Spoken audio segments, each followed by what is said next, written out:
नमस्कार साथियों, मेरा नाम है एस एन भारती और आप देख रहे हैं करंट अफेयर सेगमेंट का नया वीडियो। और आज तारीख है आपको 17 अक्टूबर 2025। हम लोग जो है 17 अक्टूबर 2025 से जितने भी करंट अफेयर्स के महत्वपूर्ण प्रश्न बन सकते हैं उस सभी पर डिस्कस करेंगे। पीडीएफ आप हमारे टेलीग्राम चैनल से डाउनलोड कर सकते हैं, जिसका लिंक मैंने इस वीडियो के डिस्क्रिप्शन बॉक्स में दे दिया है। तो आप इस लिंक पर जाकर टेलीग्राम चैनल ज्वाइन कर सकते हैं। और हम लोगों को जो है थंबनेल पर दिखाई पड़ रहा है क्या कि भारत का जो पासपोर्ट है कितना ताकतवर है ना। तो भारत का जो पासपोर्ट है रैंकिंग में किस स्थान पर है, नंबर 1 पर कौन सा देश है और अंतिम स्थान पर कौन सा देश है पासपोर्ट इंडेक्स के अंतर्गत। हम लोग इस पे जो है विशेष बातचीत करेंगे आगे चलकर। आ जाते हैं हम लोग पहले प्रश्न पर। और पहला प्रश्न भी जो है आप लोगों को रैंकिंग से ही संदर्भित है। क्या है रैंकिंग, किस क्षेत्र से है, आइए देख लेते हैं।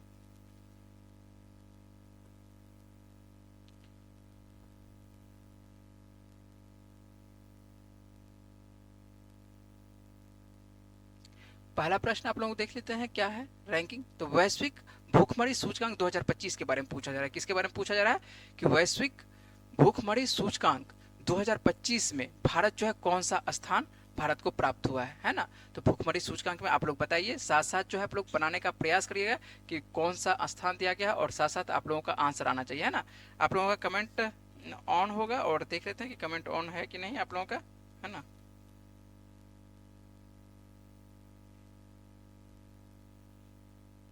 चलिए, आइए साथ साथ बनाने का प्रयास करिएगा। और ये किसके द्वारा जारी किया जाता है ये भी आपको शुरुआत में ही लिखा हुआ है।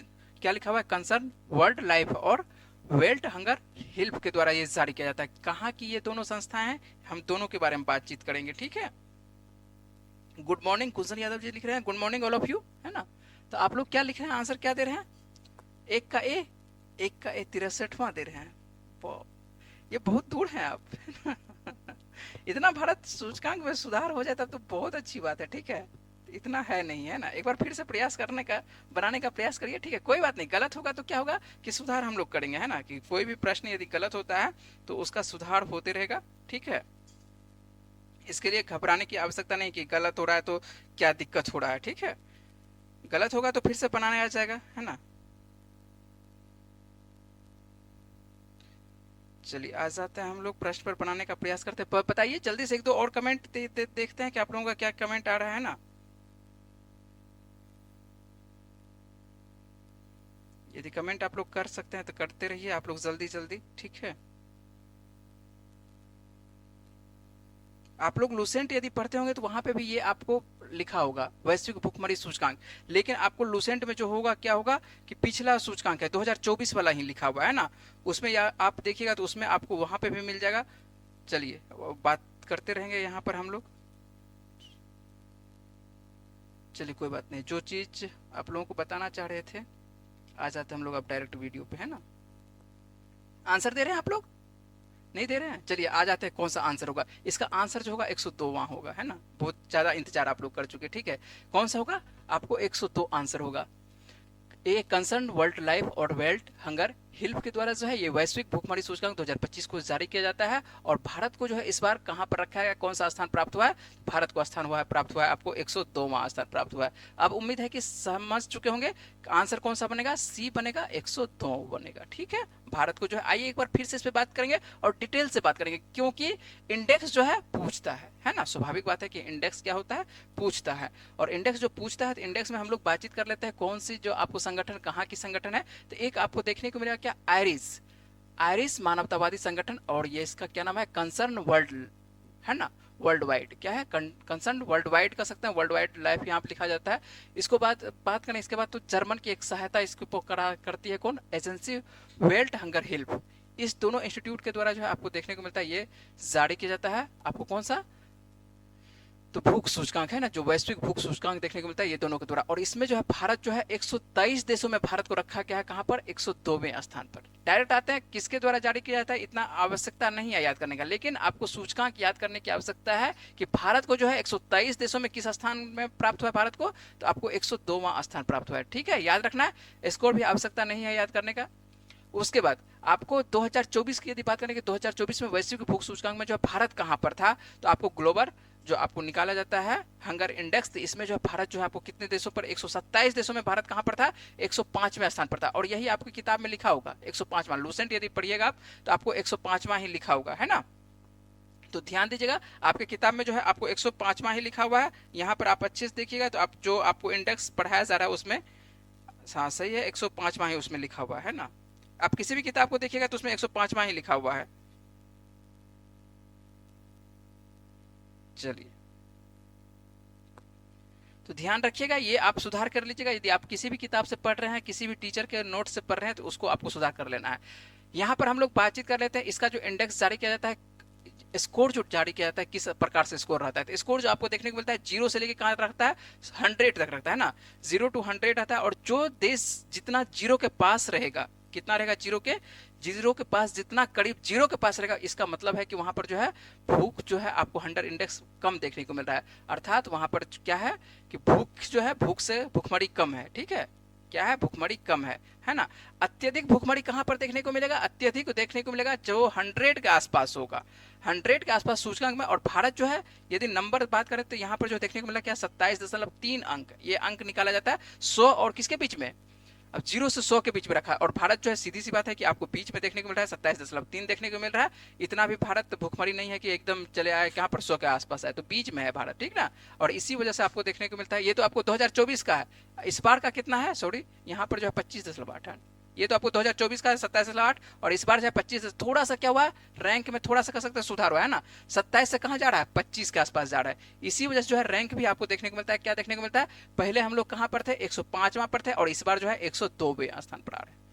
समझ रहे हैं बात को, ठीक है। यहां पर देख लेते हैं कि नंबर 1 पर कौन सा देश है। यदि देखते हैं कि शीर्ष पर कौन कौन सा देश ऐसा है जहां पर कि एकदम न्यूनतम आपको क्या है, भूखमरी देखने को मिलता है, ये आपको आर्मेनिया नंबर 1 पर है, दूसरे नंबर पर बेलारूस है, तीसरे नंबर पर बोस्निया हर्जेगोविना है, तीसरे नंबर पर बात करते हैं आपको कौन सा, तो आपको बुल्गारिया है, उसके बाद चिली है, उसके बाद चीन है। एशिया से संदर्भित देखते हैं तो आपको कौन सा देश देखने को मिलता है जो कि भारत के आसपास करीबी देश है, तो आपको चीन, जहां पर कि ये कह सकते हैं यहाँ पर भूखमरी कम है देखने को मिलेगा, है ना।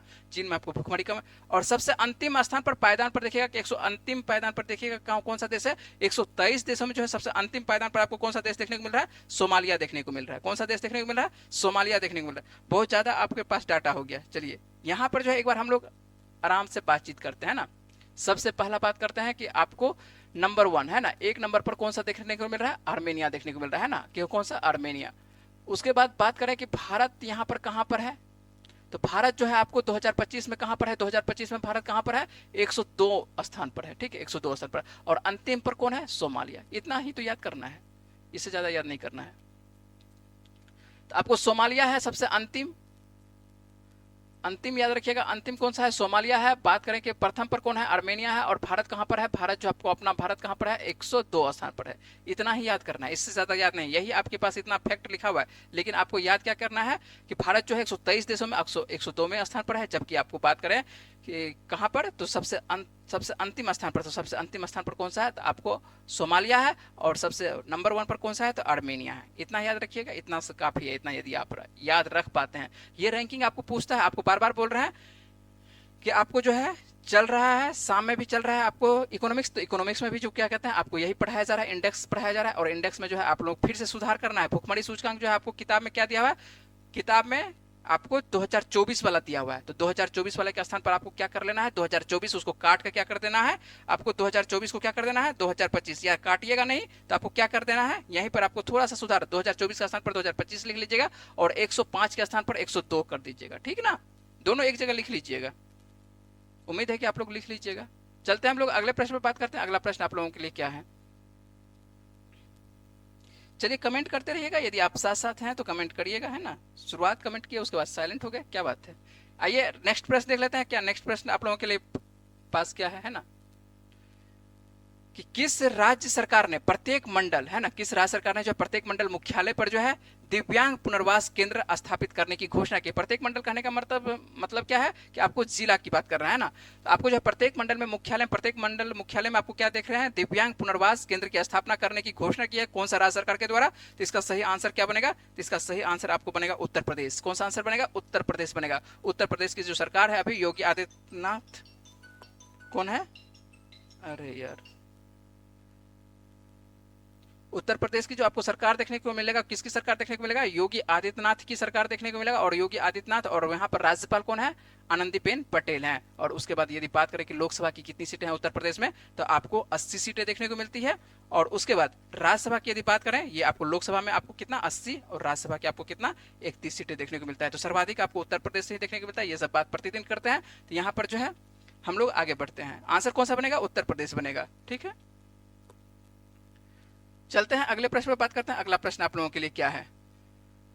8000 से अधिक ऊंचाई वाली दुनिया की 9 चोटियों पर चढ़ने वाले पहले भारतीय कौन बने हैं, है ना? तो यहाँ पर जो है 8000 से अधिक ऊंचाई वाली दुनिया की 9 चोटियों पर चढ़ने वाले, है ना, पहले भारतीय। यहाँ पर थोड़ा सा प्रश्न को सुधार करने आया है कि कौन लगा देना, है ना, कौन छूट चुका है, तो कौन बने हैं। तो ये कौन बने हैं? तो ये जो आपको आंसर बनेगा कौन, कि 8000 से अधिक ऊंचाई वाली चोटी पर, और 9 चोटी पर ये चढ़ चुके हैं। अभी तक में कितने चोटियों पर? 9 ऊंचाई वाली चोटियों पर चुका है, जो कि 8000 से अधिक की ऊंचाई हो है। ठीक है, तो यहाँ पर कौन बनेगा? आंसर कौन बनेगा? आंसर बताइएगा, आंसर कौन बनेगा? चलिए, आंसर जो आपको बनेगा कौन सा बनेगा आप बताइए, नंबर के साथ आंसर लिखिएगा। ठीक है, आंसर क्या होगा यहाँ पर? भरत थम्मीनेनी होगा। कौन सा आंसर होगा? भरत थम्मीनेनी होगा, है ना, याद रखिएगा। भरत क्या होगा? थम्मीनेनी होगा, जो कि आपको 8000 से अधिक ऊंचाई वाले 9 चोटियों पर चढ़ने वाले व्यक्ति बन चुके हैं।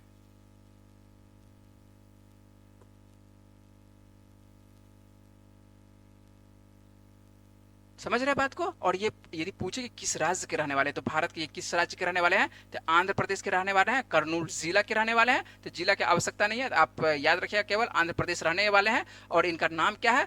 भरत आपको थम्मीनेनी, है ना। यहाँ पर भी थोड़ा सा प्रश्न को सुधार करेगा, थो बना दीजिएगा, है ना, तो की जगह पर ये क्या होगा? भरत थम्मीनेनी होंगे। और जो थम्मीनेनी होंगे, है ना, पुरुष हैं। ठीक है, तो ये ध्यान रखना है, थम्मीनेनी होंगे, जो कि आपको आंध्र प्रदेश के रहने वाले हैं। और ये जो है आपको दुनिया के 9 सबसे ऊंची चोटी पर क्या कर चुके हैं, जो कि 8000 से ऊंचाई जिसकी है अत्यधिक, उन पे ये चढ़ाई चढ़ चुके हैं। ठीक है, और हाल ही में जो है इनके द्वारा जो है किस चोटी पर ये सफलतापूर्वक चढ़ने में सफलता प्राप्त की है, तो ये आपको चीन में एक चोटी है, जिसका नाम क्या है? चो ओयू है। ये कहाँ पर है? ये आपको लिख देते हैं, यदि आप यहाँ पर लिखा हुआ नहीं है, ये आपको चीन में है। कहाँ पर है? ये आपको चीन में अवस्थित है। कौन सा चोटी? तो चो ओयू। और चो ओयू पर्वत पर जो है हाल ही में सफलता चढ़ने में कौन, किसने हासिल किया है? आपको भरत कौन? थम्मीनेनी के द्वारा। चलिए, तो ये ध्यान रखना है कि किसके द्वारा आंसर होगा, तो ये भरत थम्मीनेनी होगा। तो आंसर आपका यहाँ पर बन चुका होगा कौन सा? भरत थम्मीनेनी, है ना। थोड़ा सा यहाँ जो प्रश्न है, यहाँ पर इसके नाम में जो है नाम थोड़ा सा सुधार कर लीजिएगा, उल्टा लिखा गया है। यहाँ पर तो लिखना चाहिए, तो यहाँ पर थो लिखना चाहिए। तो यहाँ पर क्या होगा? भरत होगा, और यहाँ पर थो होगा। ठीक है, इस जगह होगा, ठीक ना, इस जगह थो। तो ये सुधार कर लीजिएगा, थोड़ा सा नाम इंग्लिश में सही लिखा हुआ है ना। चलिए, तो ये आपको जो देखने को मिल रहा है, यही है आंध्र प्रदेश के भरत थम्मीनेनी, जो कि आपको 9 सर्वाधिक ऊंचाई पर 8000, जो कि जिसकी ऊंचाई कम से कम है, तो 8000 की ऊंचाई वाली चोटी पर जो है 9 ऐसे चोटी पर इन्होंने क्या किया है? सफलतापूर्वक चढ़ने में सफलता की है, प्राप्त की है ना। तो कौन है ये? भरत थम्मीनेनी, जो कि आपको भारत के किस राज्य के, तो भारत के ये रहने वाले हैं, आपको आंध्र प्रदेश के रहने वाले हैं ना।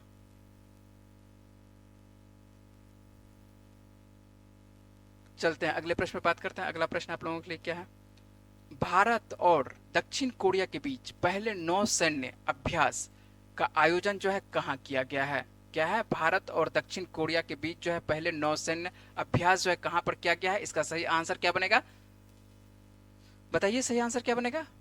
भारत और दक्षिण कोरिया के बीच में जो है एक अभ्यास हो रहा है, और इस अभ्यास का जो नाम है क्या है? आपको नाम यहाँ पर लिखा हुआ इन रोक, जो एक क्या है, ये कहाँ पर हो रही है? तो ये आपको दक्षिण कोरिया का एक शहर आपको देखने को मिलेगा, बुसान, है ना।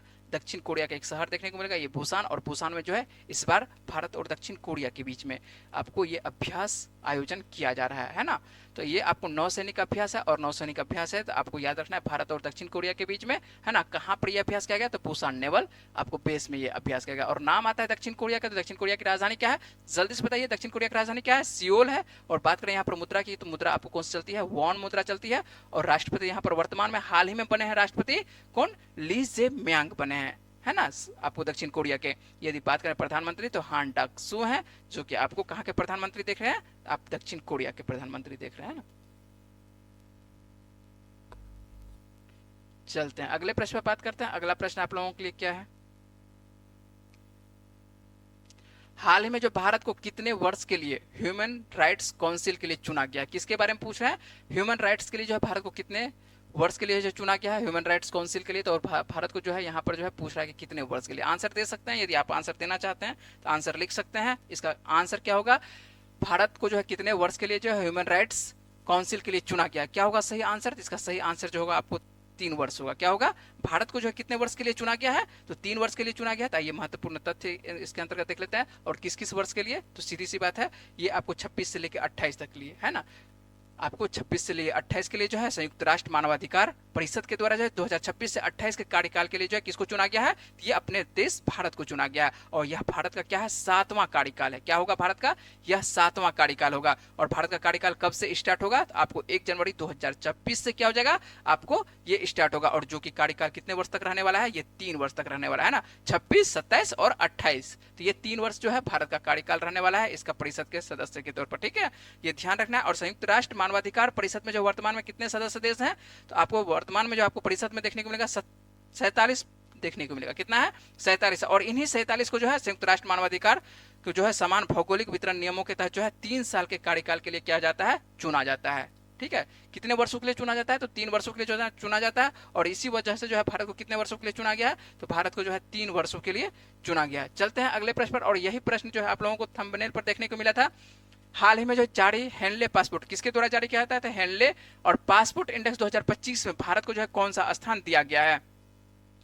ये जो, तो एक तो वर्ष 2025 का है, लेकिन इसको जो है अपडेट बार बार किया जाता है, अपडेट प्रति माह किया जाता है ना।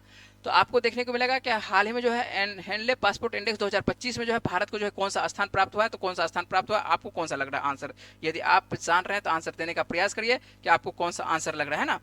जो आंसर कुछ लिख रहे हैं और आंसर जो है आप डिलीट कर दे रहे हैं, तो ऐसा क्यों कर रहे हैं, तो ये तो पता नहीं है ना।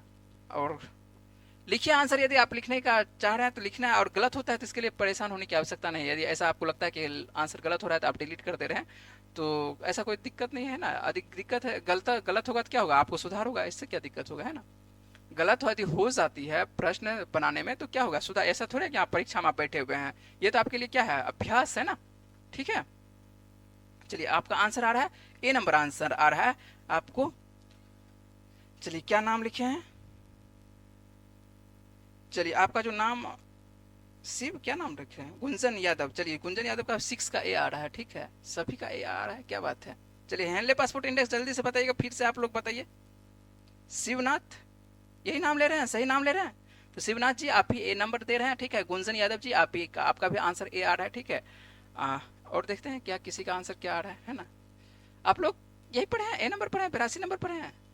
चलिए कोई बात नहीं है, देखते हैं, हम लोग बनाने का प्रयास करते हैं। आप लोग देखिए पहले 1-2 और बनाने का कोशिश कीजिए। ठीक है, तो आपको हाल हाँ ये किसके द्वारा, हेनले पासपोर्ट इंडेक्स 2025 में जो है आपको देखा जा रहा है कि भारत को जो है कौन सा स्थान दिया गया है।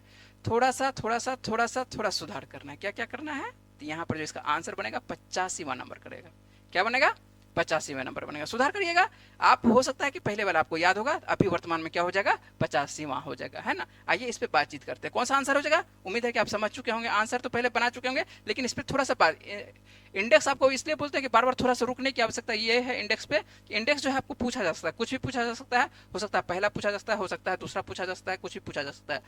आंसर आप दे रहे हैं बी नंबर आंसर दे रहे हैं, गुंजन यादव जी बी फिर से लिख रहे हैं, तो आंसर आपको पता चल गया होगा आंसर कौन सा होगा। तो आंसर आपको होगा डी नंबर आंसर होगा, आंसर होगा 85 नंबर। ठीक है, एक बार फिर से आप लिखने का प्रयास करिएगा, आंसर क्या होगा, डी नंबर होगा। पासपोर्ट इंडेक्स 2025 में जो है भारत को कौन सा स्थान प्राप्त हुआ है, तो भारत को जो है 85वां स्थान प्राप्त हुआ। आइए इस पे बातचीत करते हैं, थोड़ा सा यहाँ पर रुकते हैं और इस पे जो है बातचीत करने का प्रयास करते हैं। क्या हुआ है, कैसे हुआ, जो इंडेक्स जो हम लोगों का पीछे जा चुका है ना, क्या हुआ, आइए देखते हैं। तो हेनले आपको जो आपको पासपोर्ट इंडेक्स 2025 में बात करते हैं कि इसके अनुसार से दुनिया का सबसे ताकतवर भी बात करेंगे, दुनिया के ताकतवर पासपोर्ट वाले देशों की सूची में जो है भारत को, है ना, किसके बारे में पहले भारत बात कर लेते हैं, उसके बाद दूसरा देश भी याद कर लेंगे।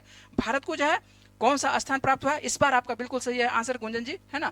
तो यहाँ पर जो है भारत को जो है कौन सा स्थान प्राप्त हुआ है, तो इस बार जो आंसर यहाँ पर जो है भारत को कौन सा स्थान प्राप्त हुआ है, तो 85वां स्थान प्राप्त हुआ है। कौन सा स्थान प्राप्त हुआ है, अच्छे से इसको 1-2 बार बात कर लेते हैं, तो जिससे क्या हो जाएगा कि जहन में क्या हो जाएगा, याद हो जाएगा। जब जहन में याद होता है तो आपको लंबे दिनों तक याद होगा, है ना। चलिए यहाँ पर देखते हैं कि आपको क्या होता है कि आपको 85वें स्थान पर ये चला गया भारत, और इसके चलते जो भारतीय पासपोर्ट धारक जो है आप केवल 57 देशों में क्या सकते हैं, वीजा फ्री या वीजा ऑन अराइवल पर आप जा सकते हैं ना, कह सकते हैं। सीधी सी बात है, यदि किसी भी देश जाना है, ऐसे कितने देश हैं जिन्हें बिना वीजा के आप जा सकते हैं। बिना वीजा के, पासपोर्ट तो सभी के लिए अनिवार्य है, लेकिन बिना वीजा के क्या कर सकते हैं, आप जा सकते हैं। भारत के नागरिक हैं तो हम लोग जा सकते हैं 57 ऐसे देश, अभी 2025 में है ना, 57 ऐसे देश है जहां पर इसी द्वारा निकाला जाता है पासपोर्ट। जो ताकत देखा जाता है कि पासपोर्ट का ताकत किसका है, तो पासपोर्ट का ताकत ऐसा नहीं कि कोई बलशाली है लड़ रहा है, उसका देखा जाता है कि कितने देशों में वो फ्री है ना। जितने देशों में जिसका जितना फ्री रहेगा उसको उतना ताकतवर माना जाता है उसके पासपोर्ट को, ठीक है, उस देश के पासपोर्ट को। तो भारत को जो सीधी सी बात है कि भारत पासपोर्ट लेके आप जाइए, और 57 ऐसे देश है जहां पर वीजा की आवश्यकता नहीं है। वीजा जो है, देखिए दो बातें आपको याद रखना है।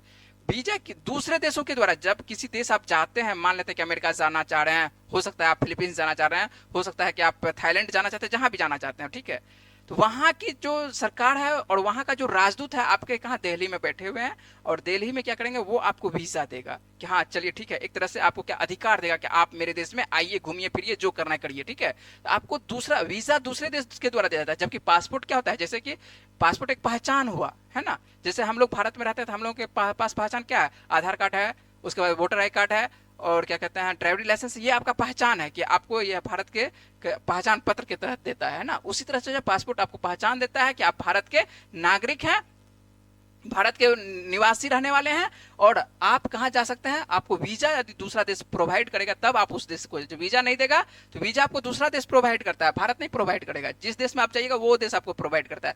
और भारत का जो है 57 ऐसे देश, ऐसा 57 देश है जो अड़ोसी पड़ोसी भारत का देश है, ये सब बोलता है कि आइए आप घूमिए मेरे पास, ठीक है, बिना वीजा का कोई आवश्यकता नहीं, आप पासपोर्ट लेके आ जाओ, कोई दिक्कत नहीं है। तो 57 ऐसे देश हैं, और इसी वजह से जो है भारत क्या है 85वें स्थान पर है, ठीक है।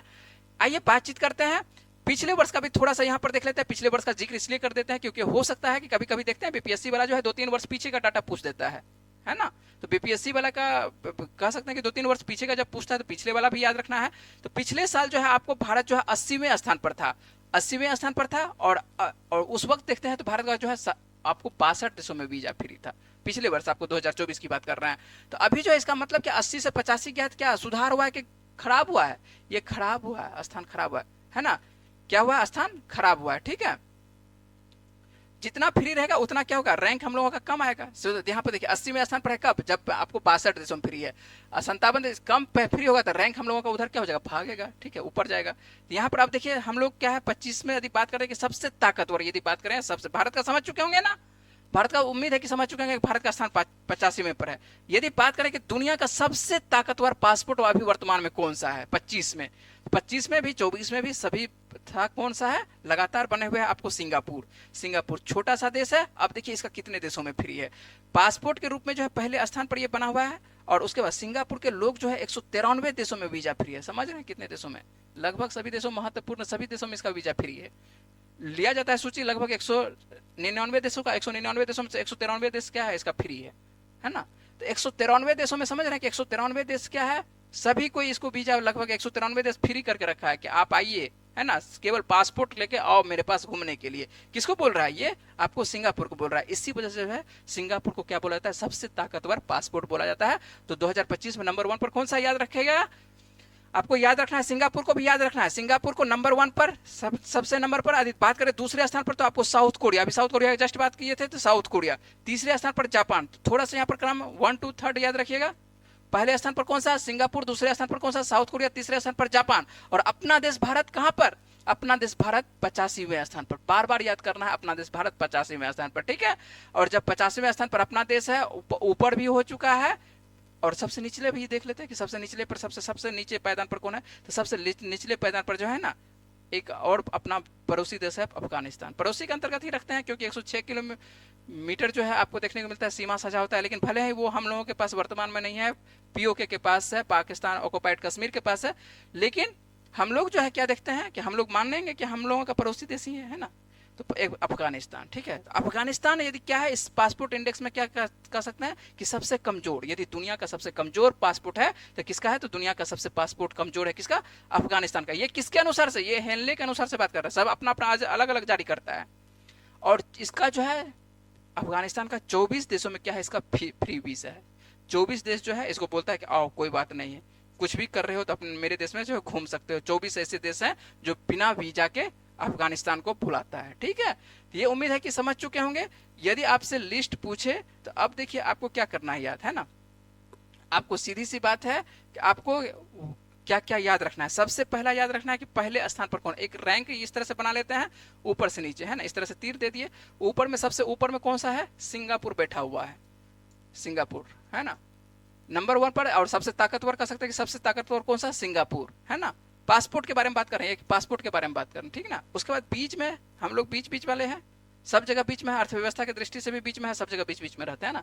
तो यहाँ पर भी बीच में है, पासपोर्ट के अंतर्गत भी हम लोग देखते हैं बीच में। तो ये कहाँ पर हम लोग हैं, किस स्थान पर है, 85वें रैंक पर। इस तरह से रैंकिंग पर भी पढ़ते होंगे, रीजनिंग में पढ़ते होंगे, है ना। उसके बाद यदि बात करें कि सबसे निचले पायदान पर, सबसे निचले पर कहाँ से स्टार्ट हो रहा है, तो यहाँ पर कौन है, सबसे नीचे में बैठा हुआ है कौन सा, अफगानिस्तान, ठीक है। तो ये ध्यान रखना है कि अफगानिस्तान जो आपको सबसे नीचे, इतना समझ में आ चुका होगा, अफगानिस्तान, भारत 50 में, यहाँ पर भारत क्या है, भारत, ठीक है। और उसके बाद क्या है, सिंगापुर सबसे ऊपर। इतना कम से कम रैंक आपको याद रखना है। और ये है आपको 25, आपको बार बार बोलते हैं रैंक आज आपको 2 को दे रहे हैं।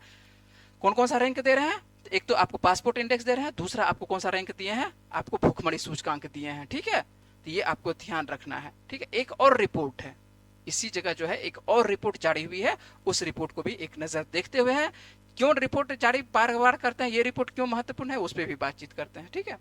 चलते हैं अगले बात करते हैं। पहले आप लोग बनाने का प्रयास करिएगा। हाल ही में जो जारी रिपोर्ट के अनुसार से जो है, भारत में महिला कार्यबल की भागीदारी 2023-24 में जो है बढ़कर कितना हो गया है। महिलाओं की भागीदारी क्या बढ़ रही है, और महिलाओं की भागीदारी जो है दिखाई पड़ रहा है कि बढ़ रही है। भारत सरकार जो है महिलाओं पर विशेष बल दिया है।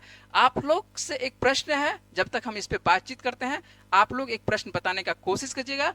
जो आप हैं, गुंजन जी हैं, ठीक है, जो आप ऑनलाइन हैं, उनसे बातचीत ये है कि आप बताने का कोशिश कीजिएगा, ऐसा कौन सा संविधान संशोधन है जो कि महिलाओं पर जो है हाल ही में जो है भारत सरकार के द्वारा क्या किया जा रहा है, उसको संविधान संशोधन किया गया है। कौन सा संविधान संशोधन किया गया है जिसमें कि महिलाओं की भागीदारी को बढ़ाने की बात की गई। इतना ही बात करेंगे, इससे ज्यादा नहीं बात करेंगे। महिलाओं की भागीदारी को बढ़ाने की बात की गई है, ऐसा कौन सा संविधान संशोधन है जो कि किया गया। यदि आप पढ़ रहे होंगे, अच्छे से पढ़ रहे होंगे, तो जरूर आप बताने का प्रयास करिएगा। यहाँ पर आ जाते हैं, आप लोग आंसर लिख रहे हैं, बी नंबर आंसर लिख रहे हैं ना।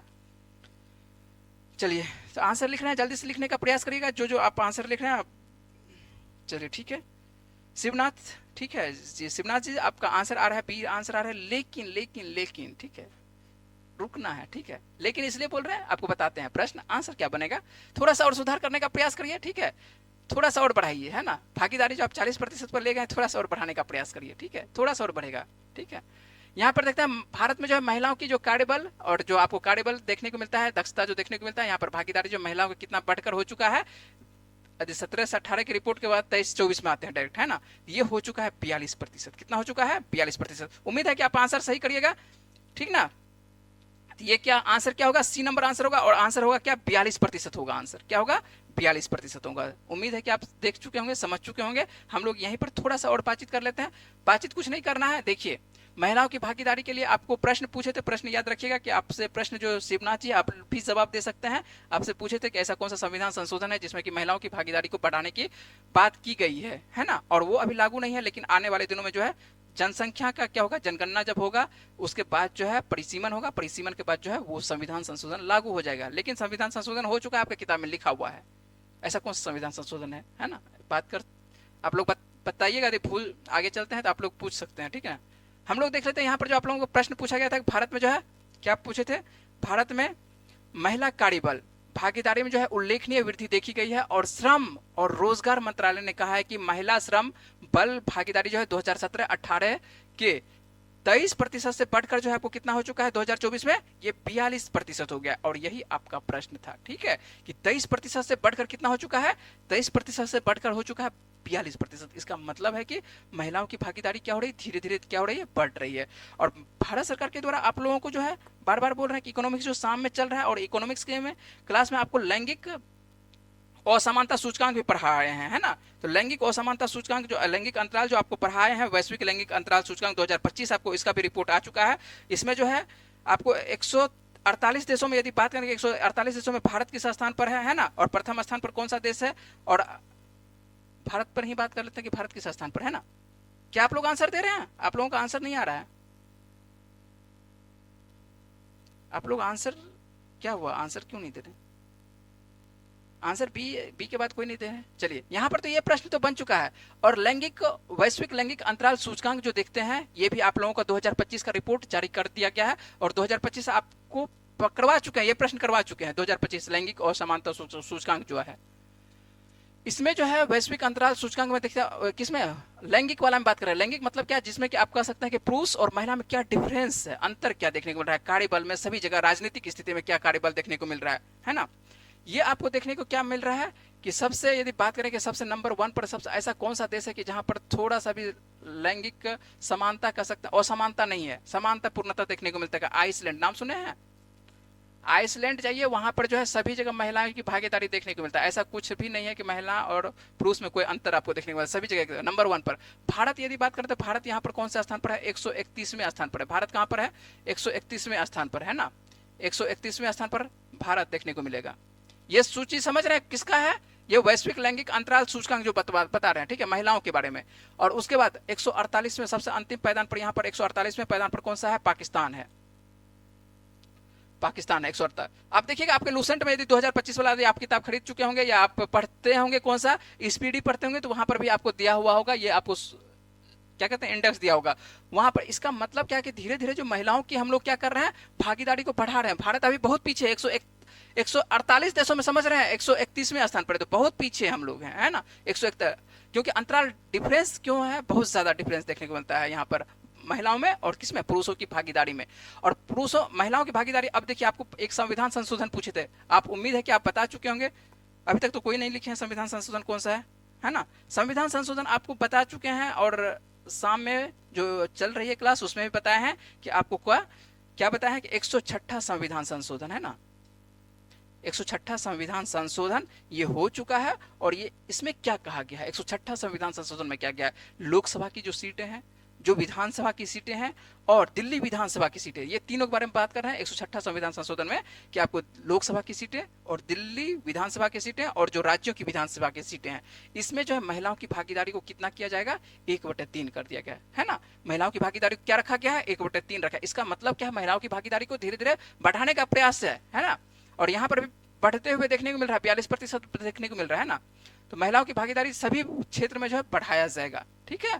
तो ये ध्यान रखना है आपको। 106वां संविधान संशोधन में याद रखना है कि आपको तीनों क्षेत्र में आपको देखने को मिला, लोकसभा में भी, विधानसभा में, और दिल्ली, खास करके दिल्ली की जो विधानसभा है, महिलाओं की भागीदारी को 1/3 करने की योजना है। और ये कब लागू होगा, ये आपको जनसंख्या का जो जनगणना जब हो जाएगा, आपको ये 26-27 में जब जनगणना होगी, उसके बाद क्या होगा, परिसीमन किया जाएगा। परिसीमन के बाद ये आपको अगला जब भी चुनाव होगा, उसमें आपको 106वां संविधान संशोधन जो लागू किया गया है, इसको लागू होते हुए दिखाई पड़ेगा। अभी ये चालू नहीं है ना, ये लागू नहीं है। इसका मतलब क्या है, 106 कर तो दिया गया है, लेकिन ये लागू नहीं। कहा गया है कि जब परिसीमन होगा तब उस पर ये काम करेगा, लागू होगा। समझ रहे बात को? आपको पढ़ाया क्या होगा तो आप समझ रहे होंगे, यदि नहीं पढ़ाया क्या होगा तो पढ़ाया जाएगा किसी न किसी जहां पढ़ते होंगे आप लोग। चलिए आ जाते हैं, हम लोग बातचीत करते हैं किस पे, अगले प्रश्न पे बात करते हैं, है ना। रिजर्व बैंक ऑफ इंडिया के अनुसार से जो है कौन सा राज्य सबसे ज्यादा यूपीआई ट्रांजैक्शन करने वाला राज्य बन चुका है। तो यूपीआई के द्वारा जो है ट्रांजैक्शन पूछ रहा है कि यूपीआई के द्वारा ऐसा कौन सा राज्य है कि जो कि ट्रांजैक्शन करने वाला राज्य बन गया है। किसके अनुसार से, आरबीआई के अनुसार से जो है आपको कौन सा राज्य सबसे ज्यादा, क्या है, सबसे ज्यादा यूपीआई से, तो सबसे ज्यादा यूपीआई से ट्रांजेक्शन करने वाला कौन सा राज्य बन चुका है। इसका सही आंसर क्या होगा, आंसर दे सकते हैं। इसका सही आंसर जो होगा, कौन सा राज्य होगा, तेलंगाना होगा। कौन सा राज्य होगा, आपको तेलंगाना होगा, है ना। तो तेलंगाना आपको ध्यान रखना है कि आपको जो है यूपीआई से, आरबीआई के अनुसार से यूपीआई सबसे ज्यादा ट्रांजैक्शन करने वाला राज्य कौन सा, आपको कौन सा, तेलंगाना, याद रहेगा। तो आंसर सीधी सी बात है कि इसका तेलंगाना बनेगा, ऐसा कुछ नहीं है इसमें, है ना। एक लाइन आपको याद रखना है कि तेलंगाना, है ना। तो और रिपोर्ट किसका है, तो रिपोर्ट सीधी सी बात है कि आरबीआई का है। चलते हैं अगले प्रश्न पर। चलिए अगले प्रश्न पर बात करते हैं। अगला प्रश्न आप लोगों के लिए क्या है कि हाल ही में जो भारत ने किस देश के लिए डाक सेवा फिर से शुरू कर दिया है। कौन सी सेवा, डाक सेवा जो है, पोस्ट ऑफिस वाली जो सेवा है, फिर से शुरू किया गया है, किस देश के द्वारा। क्या प्रश्न का जवाब आप दे सकते हैं, आंसर दे सकते हैं। क्या लग रहा है आपको, पाकिस्तान से शुरू किया गया है या अफगानिस्तान से। अफगानिस्तान के कुछ दिन पहले जो है विदेश मंत्री आए थे, तो आपको ये भी करवाए थे, है ना। कौन सा लग रहा है आपको, ये दोनों में कौन सा लग रहा है, पाकिस्तान अफगानिस्तान, कौन लग रहा है, आंसर दे सकते हैं। आंसर एक बार फिर, एक बार क्वेश्चन जब तक आप जवाब दे रहे हैं, एक बार पढ़ के बताते हैं, है ना। कि चलिए शिवनाथ है ना, शिवनाथ जी आप आंसर दे रहे हैं, बी नंबर आंसर दे रहे हैं। चलिए अगले प्रश्न का जवाब यहाँ पर प्रश्न का जवाब देने का कोशिश कीजिए 9 नंबर का, है ना, कि हाल ही में जो है आपको किस देश के लिए डाक सेवा फिर से शुरू किया गया है। तो क्या आंसर होगा, क्या आंसर होगा, जल्दी से बताइए। आंसर बता सकते हैं? यदि बता सकते हैं तो अच्छी बात है। आपको कौन सा लग रहा है, पाकिस्तान, अफगानिस्तान, अजरबैजान या अमेरिका? तो इसका सही आंसर होगा अमेरिका होगा। कौन सा होगा? तो सही आंसर अमेरिका होगा। अफगानिस्तान पाकिस्तान आपको उलझन के लिए बार बार बोल रहे थे, है ना, कि आप क्यों कि लगे आपको, लेकिन आपको बताए थे आपको अगस्त महीने। चलिए यहाँ पर अगले, यहाँ पर आंसर समझ चुके होंगे। यहाँ पर आपको लिखे हैं, क्या लिखे हैं यहाँ पर देखिए, लिख दिए हैं कि आपको कुछ दिन पहले आप सुने होंगे ऐसा कि अमेरिका के द्वारा जो भारत के जो उत्पाद जो है, जो वस्तु है, उस पर टैरिफ ज्यादा लागू कर दिया गया था, टैरिफ बढ़ा दिया गया।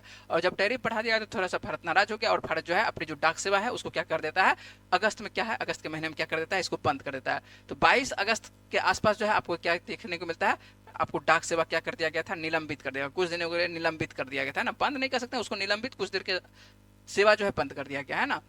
तो इसी वजह से जो है आपको फिर से क्या, आप अमेरिका से ज़्यादा नाराज नहीं रह सकते हैं ना, क्योंकि अमेरिका अभी विकसित देश के अंतर्गत है और कह सकते हैं कि विश्व में जो है सभी क्षेत्र में राज कर रहा है, ठीक है।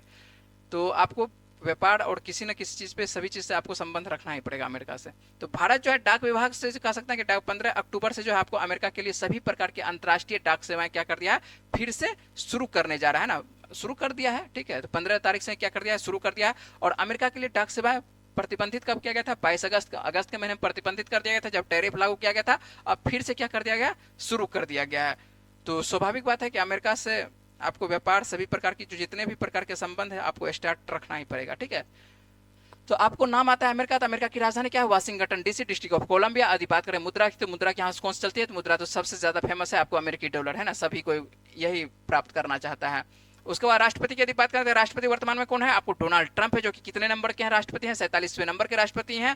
उसके बाद बात करें कि अमेरिका में उपराष्ट्रपति कौन है, तो जेड डी वेंस हैं। यदि बात करें कि भारत के ऐसे कौन व्यक्ति हैं जो कि अमेरिका में भारत राजदूत नियुक्त हुए हैं, तो आपको कौन है नियुक्त पहले से, विनय मोहन क्वात्रा। विनय मोहन क्वात्रा जो है आपको भारत के राजदूत हैं, जो कि कहां पर हैं, आपको अमेरिका में है, ठीक है। समझ रहे हैं बात को? आसान सा प्रश्न है। चलिए ये प्रश्न आप लोग बताने का प्रयास करिए, आप लोगों के लिए रुकेंगे इस प्रश्न के लिए, जवाब के लिए, है ना। उम्मीद है कि आप लोग जवाब दीजिएगा। जो यदि आप साथ साथ हैं, ऑनलाइन पे हैं, तो आप लोग उम्मीद है कि जो भी व्यक्ति हैं, ज्यादा तो है नहीं, जो हैं साथ साथ बनाने का प्रयास करिएगा और इस प्रश्न का जवाब देने का कोशिश करिएगा। और ये व्यक्ति कौन है जिनका हाल ही में जो है निधन हो गया, नाम है पंकज धीर। पंकज धीर के जो है हाल ही में इनका निधन हो गया है, 68 की आयु में निधन हो गया। कैंसर की बीमारी से ये पीड़ित थे और लंबे दिनों से बीमार चल रहे थे, और हाल ही में जो है ये बीमार हो गए। लेकिन कैंसर से इनको जो है राहत मिला था, कुछ दिनों के लिए जो कह सकते हैं कि ठीक हो गए थे।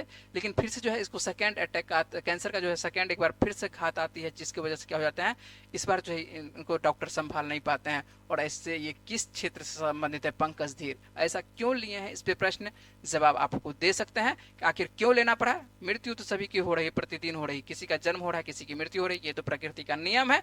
लेकिन जो फेमस हैं या प्रसिद्ध हैं, हो सकता है कि उनके बारे में पूछा जा सकता है कभी ना कभी, और आप लोगों को जो है बताएंगे कि क्यों पूछा जा सकता है। इनके बारे में आप लोगों को जानकारी है, ऐसा नहीं कि इनके बारे में आपको जानकारी नहीं हो सकता है कि आप नाम से ना परिचित हो, लेकिन इनके जो है आप कह सकते हैं कहीं ना कहीं आप इनको देखेंगे। कहाँ देखेंगे, जल्दी से बात करेंगे, लेकिन नाम इसलिए नहीं बोल रहे हैं क्योंकि आप आंसर इसका देखिए, बताइए, है ना। क्या है, लेखक है, भूवैज्ञानिक है, या अभिनेता है, या शास्त्रीय गायक है।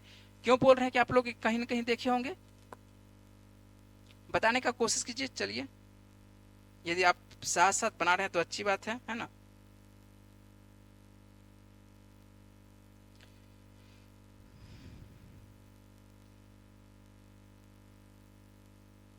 चलिए देख लेते हैं हम लोग क्या है आंसर, है ना। आप लोगों का आंसर आ नहीं रहा है, तो आंसर जब तक आप लोग देते हैं तब तक हम लोग बातचीत करते हैं, आगे बढ़ते हैं, है ना। तो यहाँ पर देखने का प्रयास करते हैं प्रश्न को कि पंकज धीर कौन थे जिनका 68 वर्ष की आयु में निधन हो गया। तो ये थे कौन, अभिनेता थे। कौन थे, अभिनेता थे, है ना। इसका सही आंसर क्या बनेगा, ये अभिनेता थे। आइए हम लोग एक बार इनके बारे में जानने का प्रयास करते हैं, और उसके बाद आपको इमेज भी दिखा देंगे। आप लोग देखते होंगे, बचपन में भी देखे होंगे, या कभी ना कभी आप यूट्यूब पे भी देखे होंगे, एक सीरियल आती है महाभारत, है ना, धारावाहिक कह सकते हैं, यूट्यूब पर भी उसका बहुत सारा एपिसोड है आपको महाभारत का। और ये जो है बी आर चोपड़ा के निर्माता निर्देशक के अंतर्गत बनाया गया था कौन सा आपको महाभारत। और इसमें जो आप देखते होंगे कर्ण की भूमिका में, किनको देखते होंगे, जो कर्ण की भूमिका देखते हैं, तो कर्ण की भूमिका में जो आपको रोल अदा किए थे, भूमिका जो निभाए थे, यही थे पंकज धीर। जो कर्ण बने हुए थे आपको महाभारत में, वो थे कौन, ये पंकज धीर ही थे, है ना। और ये कह सकते हैं कि ये महत्वपूर्ण भूमिका निभाए थे, और एकदम लग रहा था कि हाँ चरितार्थ किए थे कर्ण की भूमिका को, लग रहा था कि हाँ यही कर्ण है। चलिए, और यहाँ इनका एक और आप ड्रामा सुनेंगे फैंटेसी ड्रामा के अंतर्गत, जो है चंद्रकांता। चंद्रकांता के बारे में हो सकता है कि आप लोग ना जानते हो, लेकिन चंद्रकांता एक आता था उस वक्त, जो है ज्यादा समय था ब्लैक एंड, ऐसा नहीं था कलर टीवी नहीं था, लेकिन गांव घर में जो है ब्लैक एंड टीवी का उस वक्त बहुत ज्यादा ही बोलबाला हुआ करता था। उस वक्त के बारे में ये लगभग आप कह सकते हैं कि 2000 के आसपास में, ठीक है। तो आपको 2000 के आसपास में गांव घर में जो है ब्लैक एंड व्हाइट का बहुत ज्यादा जमाना था, ठीक है। तो ये आपको देखने को मिलता था चंद्रकांता, ये सब आपको सीरियल देखने को मिल रहा है ना। ये सीरियल में जो है इसमें राजा शिव दत्त की भूमिका निभाते, किसका, तो राजा शिव दत्त का भूमिका में आपको इसमें चंद्रकांता में दिखाया था। लेकिन इसको जो प्रसिद्धि मिली थी, तो प्रसिद्धि मिली थी किसमें, जो सबसे ज्यादा प्रसिद्धि मिली थी इसको कर्ण की भूमिका में मिले थे, है ना। ये जो आप महाभारत में देखेंगे, ये जो भूमिका देखे थे, ये जो कर्ण की भूमिका में आप देखे थे, है ना। तो कर्ण की भूमिका में जो सबसे प्रसिद्ध आपको रोल देखने को मिला था, ये कौन थे, ये थे पंकज धीर। और इन्हीं का जो है हाल ही में जो है क्या हो जाता है, निधन हो गया है। तो ये किस क्षेत्र से थे, अभिनेता थे। और ये जो है आप कभी ना कभी आप महाभारत एपिसोड देखे होंगे, तो जरूर आपको पंकज धीर का आवाज सुने होंगे, या पंकज धीर को आप देखे ही होंगे। तो इनके बारे में जानने की आवश्यकता है, ठीक है। हो सकता है कभी ना कभी प्रश्न पूछा जा सकता है, क्योंकि प्रसिद्ध व्यक्ति हैं, है ना। चलिए, यहाँ पर जो है आप लोगों से क्या पिछले वीडियो में जो प्रश्न पूछते थे उसका सही जवाब क्या है, यहाँ पर हम लोग देखते थे पिछले वीडियो का क्या प्रश्न है और उसका सही जवाब क्या है। और पिछले वीडियो में आप लोगों से प्रश्न पूछे थे कि 2025 में अर्थशास्त्र का नोबेल पुरस्कार जो है किसे दिया गया है। ये आप लोगों से प्रश्न था कि अर्थशास्त्र का नोबेल पुरस्कार जो है, इकोनॉमिक्स का नोबेल पुरस्कार जो है किसे दिया गया है। इसका सही जवाब क्या है, 3 व्यक्तियों को दिया गया है। और इसका सही जवाब क्या है, जोएल मोकिर है, फिलिप एगियोन है, और उसके बाद पीटर हॉविट है। आपको जोएल मोकिर जो देखने को मिलेगा यूएसए के रहने वाले हैं, फिलिप आपको एगियोन जो देखने वाले हैं यूके के, और आपको पीटर हॉविट जो देखने वाले हैं, हॉविट ये कहाँ के रहने वाले हैं, ये आपको यूएसए के रहने वाले हैं। ये 3 व्यक्तियों को दिया गया है इस वर्ष 2025 का इकोनॉमिक्स का नोबेल प्राइज दिया गया। आप लोगों को जो है जितने भी नोबेल है सभी करवा चुके हैं। यदि आप नहीं देखें तो आपके चैनल पर जो है सभी नोबेल के बारे में बताया है। आप प्रतिदिन जो है आपको जब जब घोषणा भी करवाती हैं, विशेष करके आपको एक नोबेल का पूरी तरह से इतिहास के साथ साथ जो है करंट के साथ साथ आपको एक नोबेल का भी बता देंगे कि किनको दिया गया, तो वो एक अलग आपको मिल जाएगा वीडियो, ठीक है, केवल नोबेल पे, ठीक ना। चलिए, यहाँ पर आ जाते हैं हम लोग। आज का जो प्रश्न है आप लोगों के लिए बताना है कि ये प्रश्न का जवाब क्या है और इसका सही जवाब क्या है, आपको अगले वीडियो में मिलेगा। लेकिन आपको बताना है आज ही, आप जहां पर देख रहे हैं इस वीडियो को, वहां पर आपको कमेंट करके इस जवाब को बताने का कोशिश आपको करना है। क्या हाल ही में जो है कौन सा देश दुनिया में HIV, हेपेटाइटिस बी और सिफिलिस के मां से बच्चे में संचरण को समाप्त करने वाला जो है पहला देश बन गया है। तो ऐसा कौन सा देश बन गया है जो कि HIV, हेपेटाइटिस बी और सिफिलिस के मां से बच्चे में संचरण को समाप्त करने वाला पहला देश बन गया है। तो ये क्वेश्चन का जो है जवाब आपको देना है, कहां पर जवाब देना है, आपको कमेंट बॉक्स में जवाब देना है, ठीक है। तो आज का सेगमेंट हम लोग रखते हैं, यहीं तक रखते हैं। और इसी के साथ जो है आपको एक सूचना है देते देते जा रहे हैं कि आपको जो है चैनल पर जो भी क्लास चल रही है, ठीक है, वो आपको रेगुलर होगा। लेकिन लेकिन लेकिन क्या, करंट अफेयर्स का जो सेगमेंट है आपको आने वाले दिनों में जो है अब आपको दीपावली छठ के बाद होगा, ठीक है। तो करंट अफेयर्स का सेगमेंट के लिए थोड़ा सा रोका गया है। जिस स्टूडियो से ये बन रहा है आपको, वो स्टूडियो तत्काल अभी छठ तक नहीं काम करेगा। लेकिन आपको ऐसा नहीं कि चैनल पर वीडियो नहीं मिलेगा, चैनल पर जो है आपको सभी प्रकार का जो भी आपको विषय चल रहे हैं या एप्लीकेशन पर जो भी विषय आपको मिल रहा है, प्रोवाइड हो रहा है, आपको सभी मिल रहा है, ठीक है, वो मिलता रहेगा। तो हम लोग जो है मिलेंगे कब, छठ के बाद मिलेंगे। तो आप लोगों को जो है दीपावली और छठ की हार्दिक शुभकामनाएं। मिलते हैं हम आप लोगों से छठ के बाद, ठीक है। रेगुलर आप लोग बने हुए रहिएगा चैनल के साथ।